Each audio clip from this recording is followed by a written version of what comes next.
ॐ गुरुर्ब्रह्मा गुरुर्विष्णु गुरुर्देवो महेश्वरः गुरुः साक्षात् परब्रह्म तस्मै श्री गुरुवे नमः। ॐ अज्ञानतिमिरान्धस्य ज्ञानाञ्जनशलाकया चक्षुरुन्मीलितं येन तस्मै श्रीगुरुवे नमः। ॐ या कुन्देन्दुतुषारहारधवला या शुभ्रवस्त्रावृता या वीणावरदण्डमण्डितकरा या श्वेतपद्मासना या ब्रह्माच्युतिशङ्कर प्रभृतिभिदेव सदा वन्दिता सा मां पातु सरस्वती भगवती निःशेषजाड्यापहा। अब मैं पूज्य पाद श्री गुरुदेव भगवान और माँ सरस्वती की वंदना के पश्चात प्रभु श्री हरि श्री कृष्ण की वंदना करता हूँ। ओम शांताकारं भुजगशयनं पद्मनाभं सुरेशं विश्वाधारं गगनसदृशं मेघवर्णं शुभांगं लक्ष्मीकान्तं कमलनयनं योगिभिर्ध्यानगम्यं वन्दे विष्णुं भवभयहरं सर्वलोकैकनाथम्। अर्थात जिनकी आकृति अतिशय शांत है, जो शेषनाग की सैया पर शयन किए हुए हैं, जिनकी नाभि में कमल है, जो देवताओं के भी ईश्वर और संपूर्ण जगत के आधार हैं, जो आकाश के सदृश सर्वत्र व्याप्त हैं, नील मेघ के समान जिनका वर्ण है, अतिशय सुंदर जिनके संपूर्ण अंग हैं, जो योगियों द्वारा ध्यान करके प्राप्त किए जाते हैं, जो संपूर्ण लोकों के स्वामी हैं, जो जन्म मरण रूप भय का नाश करने वाले हैं, ऐसे लक्ष्मीपति कमल नेत्र भगवान श्री विष्णु को मैं प्रणाम करता हूँ। ओम यम ब्रह्मा वरुणेन्द्र रुद्रमरुतः स्तुवन्ति दिव्यैः स्तवैर्वेदैः साङ्गपद्मोपनिषदैर्गायन्ति यं सामगाः ध्यानावस्थिततद्गतेन मनसा पश्यन्ति यं योगिनो यस्यान्तं न विदुः सुरासुरगणा देवाय तस्मै नमः। अर्थात चतुर्मुख ब्रह्मा जी, वरुण, इंद्र, रुद्र और मरुद्गण दिव्य स्तोत्र द्वारा जिनकी स्तुति करते हैं, सामवेद के गाने वाले अंग पद क्रम और उपनिषदों के सहित वेदों द्वारा जिनका गान करते हैं, योगी जन ध्यान में स्थित तदगत हुए मन से जिनका दर्शन करते हैं, देवता और असुरगण जिनके अंत को नहीं जानते, उन परम पुरुष भगवान श्री हरि को मैं नमस्कार करता हूँ।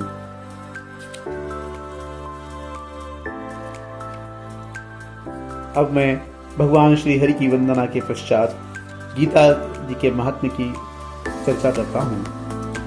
वास्तव में श्रीमद् भगवत गीता का महात्म्य वाणी द्वारा वर्णन करने के लिए किसी की भी सामर्थ्य नहीं है, क्योंकि यह एक परम रहस्यमय ग्रंथ है। इसमें संपूर्ण वेदों का सार संग्रह किया गया है। इसकी संस्कृत इतनी सुंदर और सरल है कि थोड़ा अभ्यास करने से मनुष्य इसको सहज ही समझ सकता है, परंतु इसका आशय इतना गंभीर है कि आजीवन निरंतर अभ्यास करते रहने पर भी उसका अंत नहीं आता है।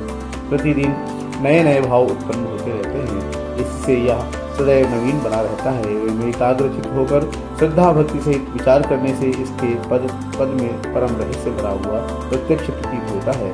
भगवान के गुण, प्रभाव और मर्म का वर्णन जिस प्रकार इस गीता शास्त्र में किया गया है, वैसा अन्य ग्रंथों में मिलना कठिन है, क्योंकि प्रायः ग्रंथों में कुछ न कुछ सांसारिक विषय मिलता है।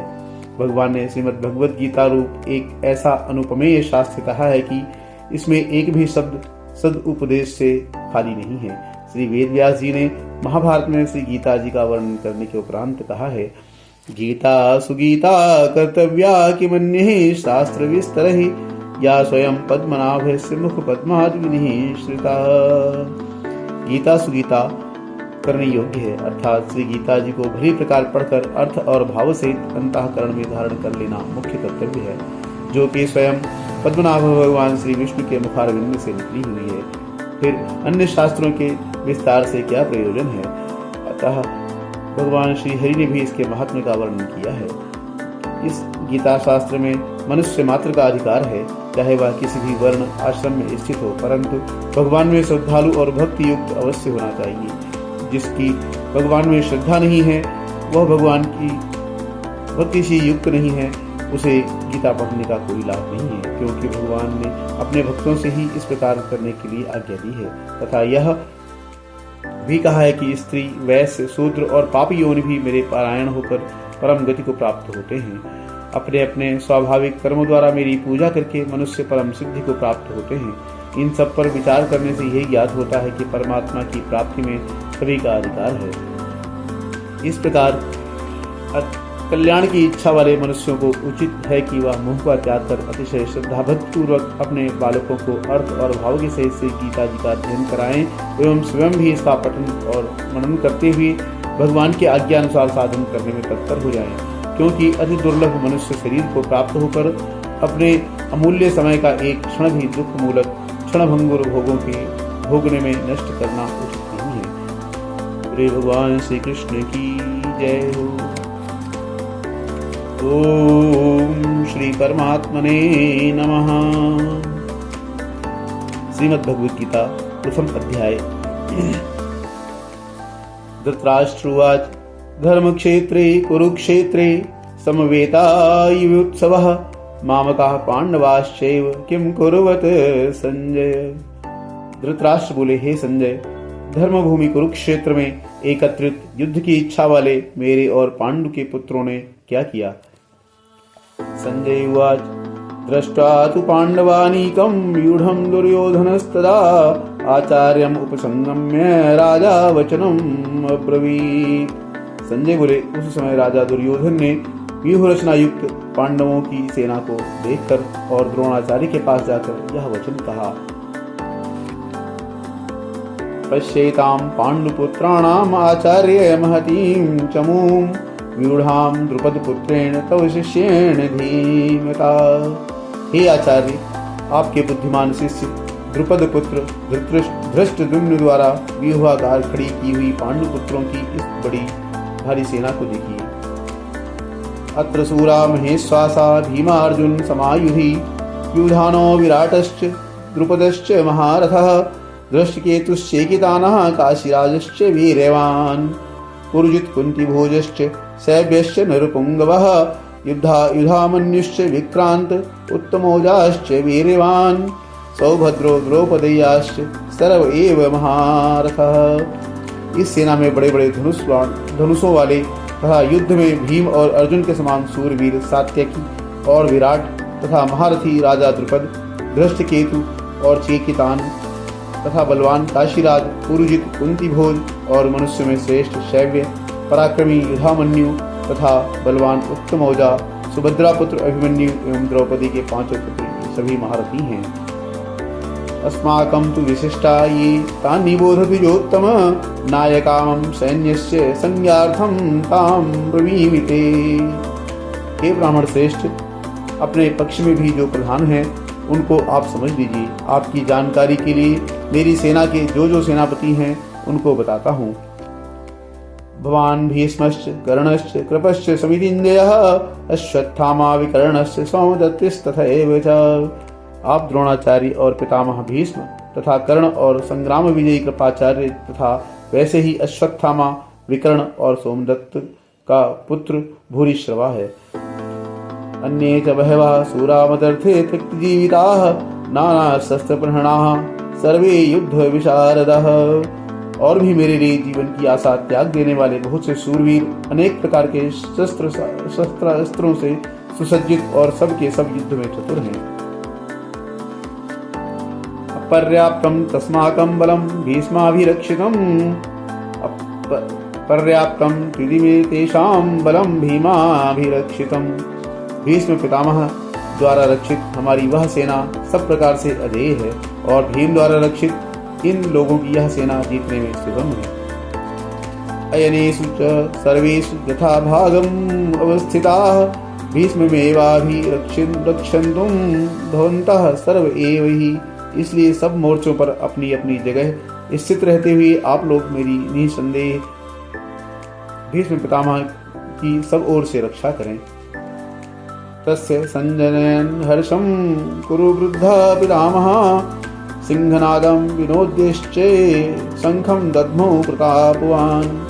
कौरवों में वृद्ध बड़े प्रतापी पितामह भीष्म ने उस दुर्योधन के हृदय में हर्ष उत्पन्न करते हुए उच्च स्वर से सिंह की दहाड़ के समान गरज कर शंख बजाया। ततः शंखाश्च धैर्यश्च प्रणवानक गोमुखाः सहसैवाभ्यन्यन्तं सशब्दस्तुमुलोऽभवत्। इसके पश्चात शंख और नगारे तथा ढोल मृदंग और नरसिंहे आदि बाजे एक साथ ही बजे। उनका वह शब्द बड़ा भयंकर हुआ। ततः श्वेतहरैर्युक्ते महति सैन्ये स्थितौ माधवा पांडवाश्चैव दिव्यौ शंखौ प्रदत्मतुः। इसके अनंतर सफेद घोड़ों से युक्त उत्तम रथ में बैठे हुए श्री कृष्ण महाराज और अर्जुन ने भी अलौकिक शंख बजाए। पांचजन्यम ऋषिकेशो देवदत्तम धनंजयः पौंड्रम दध्मौ महाशंखम भीमकर्मा प्रगोदरः। श्री कृष्ण महाराज ने पांचजन्य नामक, अर्जुन ने देवदत्त नामक और भयानक कर्म वाले भीमसेन ने पौंड्रक नामक महाशंख बजाया। अनंत विजयम राजा कुंती पुत्रो युधिष्ठिरः नकुलः सदेवश्च सुघोषमणि पुष्पकौ। कुंती पुत्र राजा युधिष्ठिर ने अनंत विजय नामक और नकुल तथा सहदेव ने सुघोष और मणिपुष्पक नामक शंख बजाए। काश्यश्च परमेश्वासः शिखंडी च महारथः दृष्टद्युम्नो विराटश्च सात्यकिश्चापि पराजिताः। द्रौपदेयाश्च सर्वशः पृथ्वीपते सौभद्रश्च महाबाहु शंखान् दद्मु पृथक पृथक। श्रेष्ठ धनुष वाले काशीराज और महारथी शिखंडी एवं धृष्टद्युम्न तथा राजा विराट और अजय सात्यकी, राजा द्रुपद एवं द्रौपदी के पांचों पुत्र और बड़ी भुजा वाले सुभद्रा पुत्र अभिमन्यु, इन सभी ने हे राजन सब ओर से अलग अलग शंख बजाए।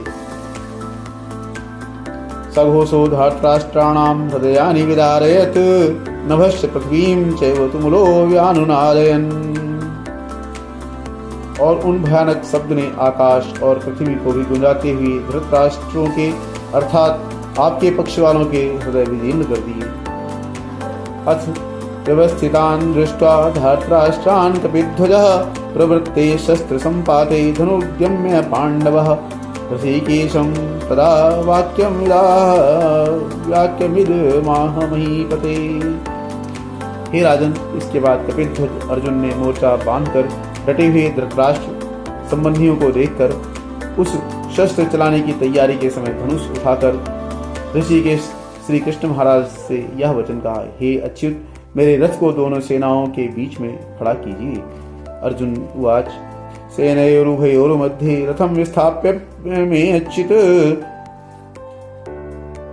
यावदेवतानिरीक्षेऽहं योद्धकामान् वस्थितान् कैर्मया सह योद्धं व्यवस्मरण समुद्यमे। और जब तक कि मैं युद्ध क्षेत्र में डटे हुए युद्ध के अभिलाषी विपक्षी योद्धाओं को भली प्रकार देख लूं कि इस युद्ध रूप व्यापार में मुझे किन किन के साथ युद्ध करना योग्य है, तब तक उसे खड़ा किए।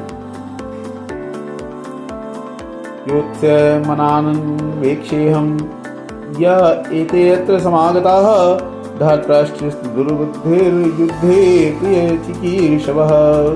दुर्बुद्धि दुर्योधन का युद्ध में हित चाहने वाले जो ये राजा लोग इस सेना में आए हैं, इन युद्ध करने वालों को भी मैं देखूंगा। संजय उवाच, एवामुक्तो ऋषिकेशो गुडाकेशेन भारत सेनयोरुभयोर्मध्ये स्थापयित्वा रथोत्तमम्।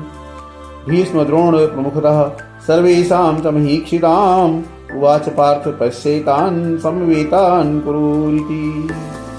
संजय बोले, हे धृतराष्ट्र, अर्जुन द्वारा इस प्रकार कहे हुए महाराज श्री कृष्णचंद्र ने दोनों सेनाओं के बीच में भीष्म और द्रोणाचार्य के सामने तथा संपूर्ण राजाओं के सामने उत्तम रथ को खड़ा करके इस प्रकार कहा कि हे पार्थ, युद्ध के लिए जुटे हुए इन कौरवों को देखो। तत्पश्चात् स्थितान् पार्थ पितृनथ पितामहान् आचार्यन् मातुलान् भ्रात्रान् पुत्रान् पौत्रान् सखीन् तथा शुश्रान् सुहृदयश्चैव सेनयोरुभयोरपि तान् समीक्ष्य स कौन्तेय सर्वान् बन्धून् व्यवस्थितान्। इसके बाद प्रथापुत्र अर्जुन ने उन दोनों ही सेनाओं में स्थित ताऊ चाचों को, दादों परदादों को, गुरुओं को, मामाओं को, भाइयों को, पुत्रों को, पौत्रों को तथा मित्रों को, ससुरों को और सुहृदयों को भी देखा और उन उपस्थित संपूर्ण बंधुओं को देखकर वे कुंती पुत्र अर्जुन अत्यंत करुणा से युक्त होकर शोक करते हुए यह वचन बोले। अर्जुन उवाच दृष्ट्वेमं स्वजनं कृष्ण युत्सुमं समुपस्थितं सीदन्तिमं गात्राणि मुखं च परिशुष्यति वेपथुश्च शरीरे मे रोमहर्षस्य जायते गाण्डीवं संस्रंसते हस्तात् वक्त्राच्चैव परिदह्यते न च शक्नोम्यवस्थातुं भ्रमतीव च मे मनाः। अर्जुन बोले, हे श्री कृष्ण, युद्ध क्षेत्र में डटे हुए युद्ध के अभिलाषी इन स्वजन समुदाय को देखकर मेरे अंग शिथिल हुए जा रहे हैं और मुख सूखा जा रहा है तथा मेरे शरीर में कंप एवं रोमांच हो रहा है। हाथ से गांडीव धनुष गिर रहा है और त्वचा भी बहुत जल रही है तथा मेरा मन भ्रमित सा हो रहा है, इसलिए मैं खड़ा रहने को भी समर्थ नहीं हूँ। निमित्तानि च पश्यामि विपरीतानि केशव न च श्रेयो अनुपश्यामि हत्वा स्वजनामहे। हे केशव, मैं लक्षणों को भी विपरीत ही देख रहा हूँ तथा युद्ध में स्वजन समुदाय को मारकर कल्याण भी नहीं देखता। न कांक्षते विजयं कृष्ण न च राज्यं सुखानि च किं नो राज्येन गोविंद किं भोगैर्जीवितेन वा। हे कृष्ण, मैं ना तो विजय चाहता हूँ और ना राज्य तथा सुखों को ही। हे गोविंद, हमें ऐसे राज्य से क्या प्रयोजन है अथवा ऐसे भोगों से और जीवन से भी क्या लाभ है जो अपनों को मारकर प्राप्त हो। येषामर्थे कांक्षितं नो राज्यं भोगाः सुखानि च ता इमे अवस्थिता युद्धे प्राणास्त्यक्त्वा धनानि च। हमें जिनके लिए राज्य भोग और सुख आदि अभीष्ट है वे ही ये सब धन और जीवन की आशा को त्याग कर युद्ध में खड़े हैं। आचार्याः पितरः पुत्रास्तथैव च पितामहा मातुलः श्वशुरः पौत्रः शालाः संबंधास्तथा संबंधिनस्तथा। गुरुजन, ताऊ, चाचे, लड़के और उसी प्रकार दादे, मामे, ससुर, पौत्र, साले तथा और भी संबंधी लोग हैं। एतान् हन्तुम् इच्छामि न तोऽपि मधुसूदन अपि त्रैलोक्य राज्यस्य हेतुः किं नो मही कृते। हे मधुसूदन, मुझे मारने पर भी अथवा तीनों लोकों के राज्य के लिए भी मैं इन सबको मारना नहीं चाहता, फिर पृथ्वी के लिए तो कहना ही क्या है।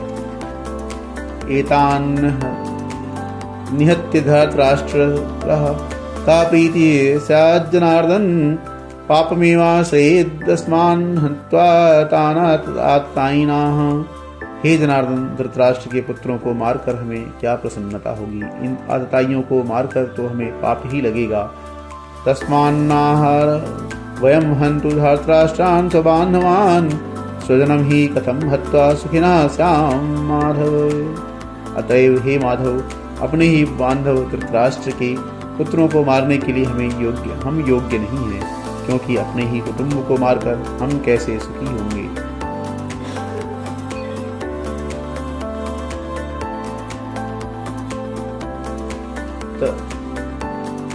यद्येपेते न पश्यन्ति लोभोपहतचेतसः कुलक्षयकृतं दोषं मित्रद्रोहे च पातकं कथं न ज्ञेयमस्माभिः पापादस्मान् निवर्तितुं कुलक्षयकृतं दोषं प्रपश्यति जनार्दन।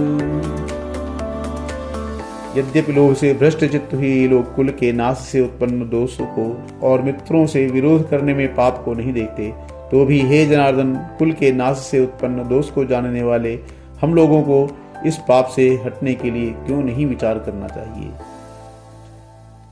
कुल क्षय प्रणश्यन्ति कुल धर्मः सनातनः धर्मे नष्टे कुलं कृष्णधर्मो अभिभवत्युत। कुल के नाश से सनातन कुल धर्म नष्ट हो जाते हैं। धर्म के नाश हो जाने पर संपूर्ण कुल में पाप भी बहुत फैल जाता है।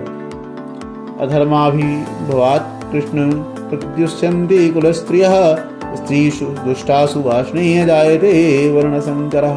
हे कृष्ण, पाप के अधिक बढ़ जाने से कुल की स्त्रियां अत्यंत दूषित हो जाती हैं और हे वाष्णेय, स्त्रियों के दूषित हो जाने पर वर्ण संकर उत्पन्न होता है। संकरो नारकाय कुलग्नानां कुलस्य च पतन्ति पितरो हेषां लुप्त पिंडोदक क्रिया। वर्ण संकल कुल घातियों को और कुल को नरक में ले जाने के लिए ही होता है। लुप्त हुई पिंड और जल की क्रिया वाले अर्थात श्राद्ध और तर्पण से वंचित इनके पितर लोग भी अधोगति को प्राप्त होते हैं। दोषैरेतैः कुलग्नानां वर्णसंकर कारकैः उत्साद्यन्ते जाति धर्मः कुल धर्माश्च शाश्वताः। इन वर्णसंकर कारक दोषों से कुल घातियों के सनातन कुल धर्म और जाति धर्म नष्ट हो जाते हैं। उत्सन्न कुल धर्माणां मनुष्याणां जनार्दन नरके अनितम वासो भवतीत्यनुशुश्रुम। हे जनार्दन, जिनका कुल धर्म नष्ट हो गया होए ऐसे मनुष्य का अनिश्चित काल तक नरक में वास होता है, ऐसा हम सुनते आए हैं। अहोवत महत् पापम कर्तुम व्यवसिता वयम यद्राज्य सुखलोभेन हन्तु स्वजनम उच्यताः। हाशोक, हम लोग बुद्धिमान होकर भी महान पाप करने को तैयार हो गए हैं, जो राज्य और सुख के लोभ से स्वजनों को मारने के लिए उद्यत हो गए हैं। यदि मम प्रीतिकार शस्त्रम शस्त्र पाणयः धार्तराष्ट्रारणे हन्तुस्तन्मे क्षेमतरं भवेत्।